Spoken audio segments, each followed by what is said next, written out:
Our story tonight, Sudden Silence, is about a town marshal, his wife, his child, and his home. Many stories have been told about the courage and fortitude of these old-time marshals. But how about their wives? Tonight we will take a look into the soul of such a woman on a night that began like all others for her in this isolated and lonely house on the edge of town.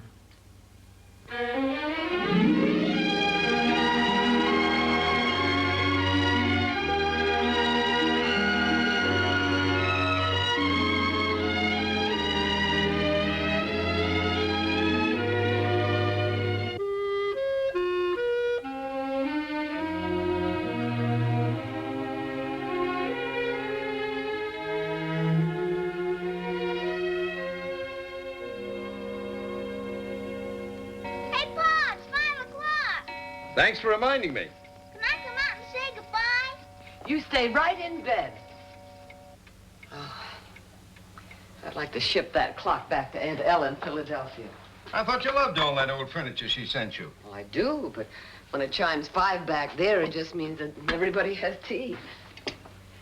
Tom, if Billy doesn't feel any better by tomorrow, we'd better have Dr. Martindale look at him. Heaven knows he's not my idea of a doctor. Maybe not, but he's the best one this town's got. You'll be lucky to get even him. Why? Well, he's been stuck over at that Silver Springs settlement the last few days. Some scarlet fever. Now, with scarlet fever, you get a lot sicker than Billy is. Well, I didn't say anything. I know you. Well, I'd better say goodbye to the pride and joy. Pa, I don't feel like eating. Well, if you won't eat it, I will. Go ahead if you want to. I'll see you in the morning, son. See you, Pa. If Doc Martindale gets back in town, I'll send him on over. All right, darling. And please take care of yourself, won't you? You always say that as though you expected them to bring me back in a potato sack. Well, I guess I do expect just that. Oh, come on now. After the rough cow towns we've been in the past 6 years, being peace officer here is like stealing the money. Well, let's not start that again. I wish I could be what you want me to be, but this is the only kind of life I know or want. I never fooled you about that. No, you didn't. And so for 6 years, we've been following you from one lonely, desolate town to another. But you never give these towns a chance. You never try to make friends Who am I supposed to make friends with? I don't understand these people. Well, I'm one of these people. Why, if I hadn't gone to St. Louis on business, we'd never have even met. I know. Oh, I guess it's this house more than anything else. In the other places, I used to be able to look out the door or the window and see what you were up to, but here, you go up the hill, cross the tracks, and disappear out of sight. And from then on, I find myself living by the sounds I hear. The cattle will start to quiet down in an hour or so. And then the town will suddenly come to life like a well-fed, vicious alley cat. Well, building the house this far out was your idea. Well, at least we don't have to put up with a lot of drunken cowboys. Oh, I guess I'm just upset about Billy. I know. Well, you needn't worry about me tonight, because I'm going to spend most of my time looking at the new gals and the pretty green stockings dancing at the Grover house. Well, don't look too hard. Oh.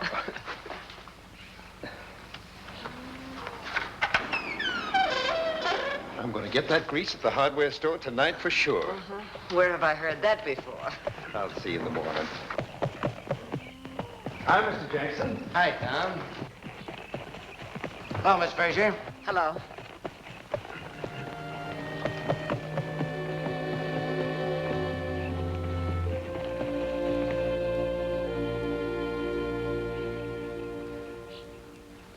Mr. Jackson, my boy isn't well, and I'd like Dr. Martindale to look at him.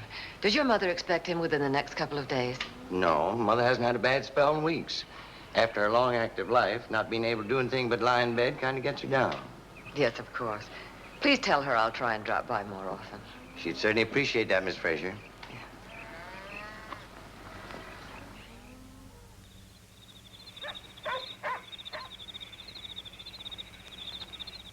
I'm all right, Ma. Your throat doesn't hurt at all? Uh-uh. Keep well covered.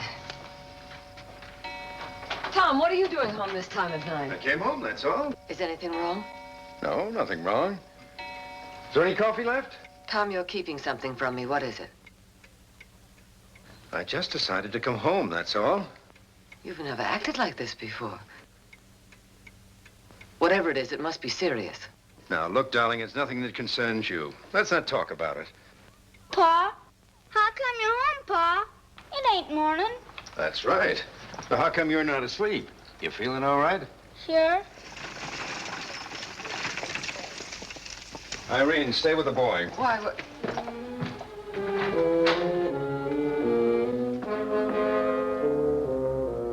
Ma, Yes, dear. I'm a liar. I kept telling you I feel good. And I don't feel good at all. I know you don't, darling. I'll make you some nice strawberry tea and you'll feel ever so much better. Just tell us straight out what you intend to do. Like I said before, I'm staying here till Jordan leaves town. All right, you're the mayor. It's your responsibility. Every cowhand tending his herd will be riding in to help tear the town apart the minute they find our peace officers home hiding under a bed. Now, wait a minute. Afraid to face a man old enough to be his father. You've no right to talk that way to Tom. For over a year now, he's made us feel safe. And don't you forget it. How safe do you feel right this minute, Mayor? Tom, what is this? Irene, I asked you to stay with the boy. Harry shouldn't have blown up that way. And I want to apologize for him. I guess Harry's lived through his share of trouble. That's for sure. Once he had to walk behind his murdered brother's coffin on up the cemetery hill. Why can't any of you understand? I've given old man Jordan enough trouble. All I'm asking is that you go back and get him out of town. I can't do that. Not without using my gun. Tomorrow the herds move on, and Jordan will have to go with them. By tomorrow, all the confidence that the people have in you, the confidence that has kept this town from becoming a jungle, will be dead and buried. Well, think of Jordan's side of it. How he must feel. An old man crazy with grief because he thinks I killed his son. Killed his son? Tom, what is this all about? Well, you remember the trial about 5 months ago? That wild kid from Texas that shot Joe Turner. Well, you didn't kill that boy. He was given a fair trial. He was hung. He's dead. That's all his father Jordan cares about. And I was the one who caught him. Now he's coming to town yelling an eye for an eye. An eye for an eye? Well, he's just shooting his mouth off. Maybe. But don't fool yourself into thinking that he's a pathetic old man. He's strong and dangerous and armed to the teeth and roaming about our town without anybody to stop him.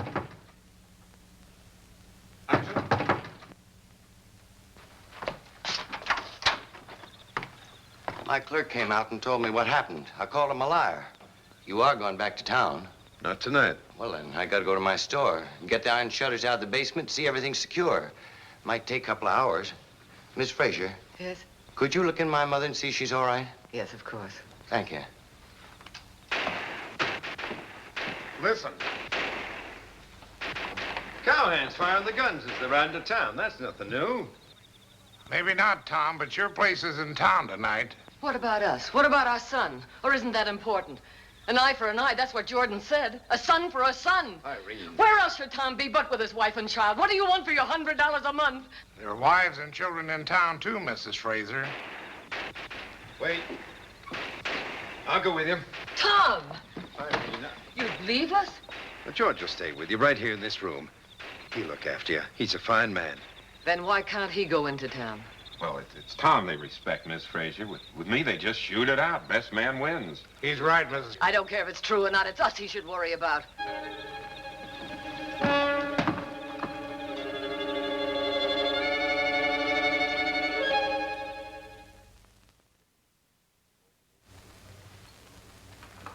Mind if I smoke? If you want to. Well, I could just as well chaw if the smoke bothers you. Do whatever you please. Just sorry this Jordan thing come up, Miss Fraser. Wish I could take care of it for Tom. I know. Wasn't your fault. Of course, ain't no need for you to worry. Tom can take care of himself. Yes. There's a pot of hot coffee on the stove. Help yourself. I'll look in on the boy. Thank you, ma'am.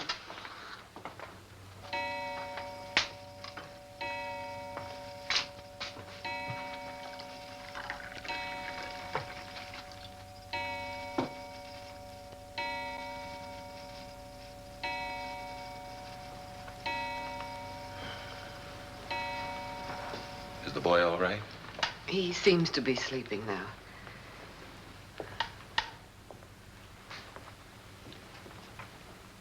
Mr. Jackson asked me to look in on his mother. I guess it's safe enough. Oh, sure. Tom's probably taken old man Jordan's gun away and sent him on out of town by now.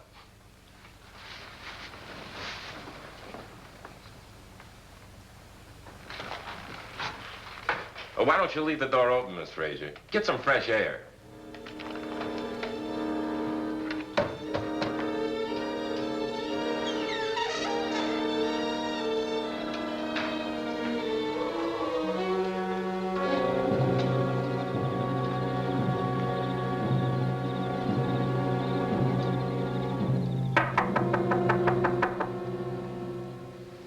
Who is it?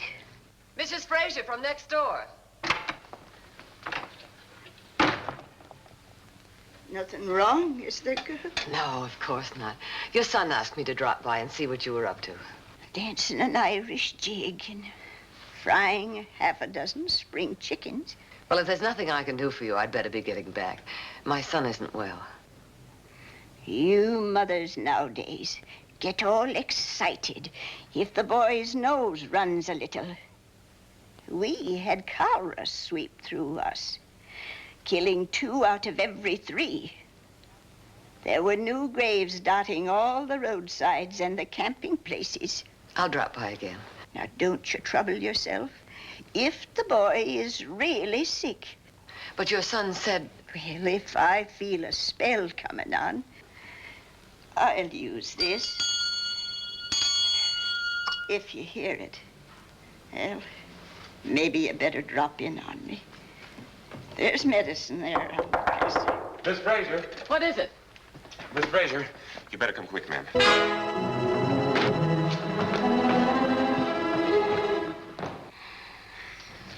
I hear them gasping for air like that, and I come running for you. We have to have Dr. Martindale right away. Why, he's clear over in Silver Springs, 28 miles away. Then you'll have to go for him.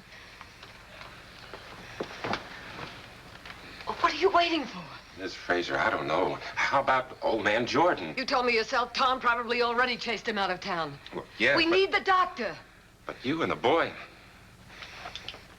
Could you use one of these if you had to? I suppose so. I'll get back just as soon as I can. And you better keep the front door locked and all the shutters, too, just to be on the safe side. Miss Fraser, Yes. shouldn't I go on into town and get Tom? No, you'll be gone for hours as it is. Hurry up.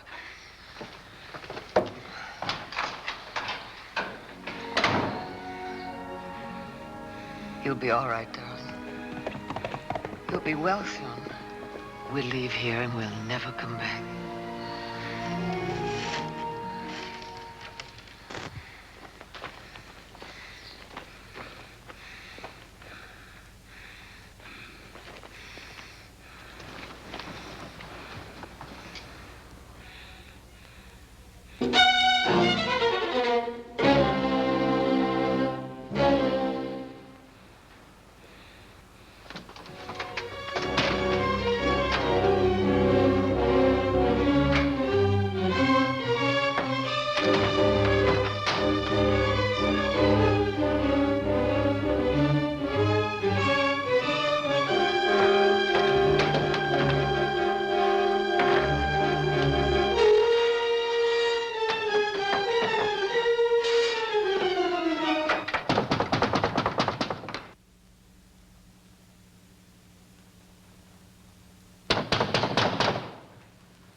You all finished shooting, lady?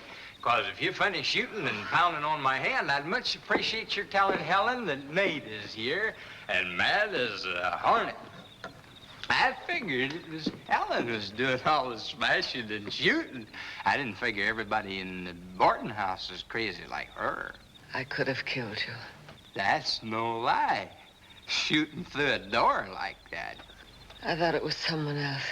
Well, no matter who it is, that's sure a funny way to say howdy. You must be Mrs. Potter.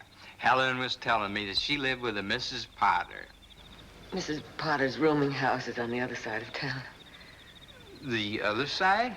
You came the wrong way. You mean that Helen doesn't live here? Oh, and I've been pounding your house to pieces for nothing?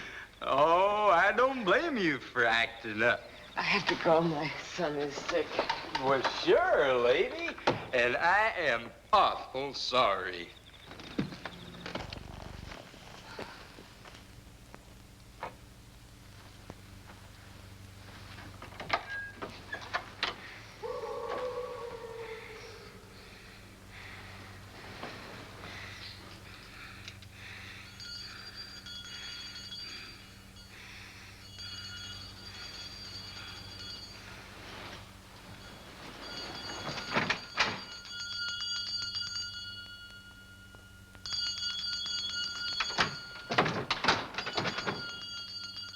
Well, if I feel a spell coming on, I'll use this.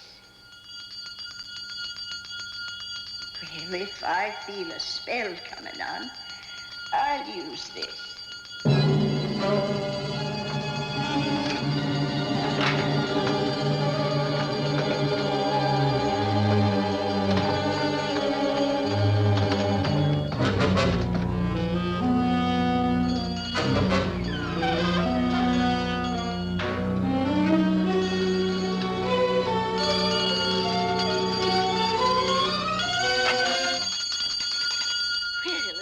Time you come, Gail. I just about wore off my arm.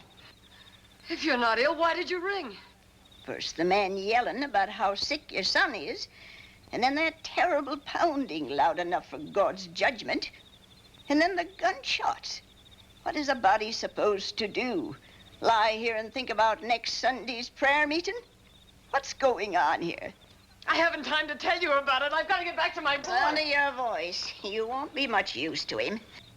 My voice? Sound as if you were falling apart. The vapors. That's what a lady is supposed to feel when there's trouble, eh? And then everybody starts running around yelling for the smelling salts. Well, the nearest smelling salts now are Kansas City, and it's a long way off. Too far away if you want to know the truth. I know your kind. 50 years of safety, a nice funeral, and a respectable cemetery. Don't you know there are things 1,000 times better than safety? I've lived through things you'll never know. I wouldn't take 1 minute of my life for all the safety in the world. I've been part of something that's alive and growing.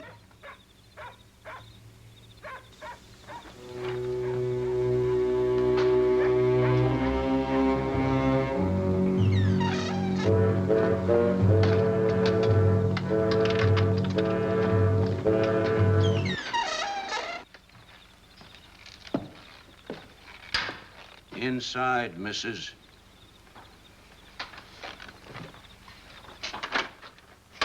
You missed her. When do you expect him? Not till tomorrow morning. He'll be home before that. When he don't find me in town, he'll be home all right. Then I'll thank him kindly for what he did. Did you ever see my son? No. How did you miss him?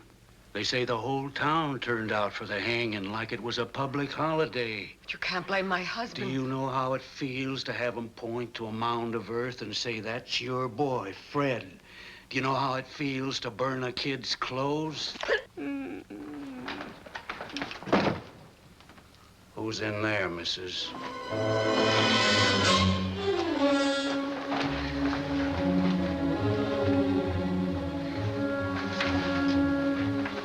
kill him, sure. Scarlet fever, ain't it? I heard there was a lot of it around. Keep him like that, he'll be dead before morning. Burning up. It's the fever that makes him die. I know about it. I pulled my own son through it once. So they could hang him 10 years later. What shall I do? Oh, please. Please help me. Please. How can you hate a suffering child?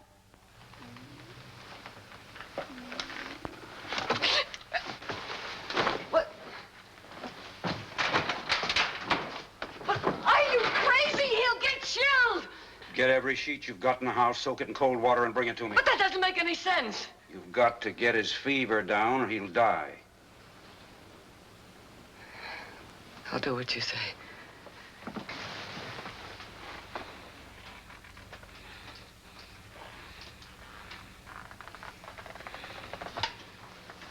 You'll be all right, son. You'll be all right. His fever seems to be dying down. I'll be going now. Mr. Jordan, I don't know what to say. Well, I'm sorry I butted in the way I did. I don't know how I figured hurting you people would get my boy back. Thank you.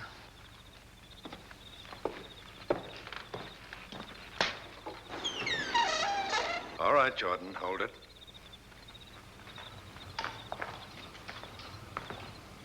Tom, no! How's the boy? He's much better. All right. There'll be no shooting here, Jordan. Now get moving. Give him his gun. What? Give him his gun, and then thank him for helping me with our son.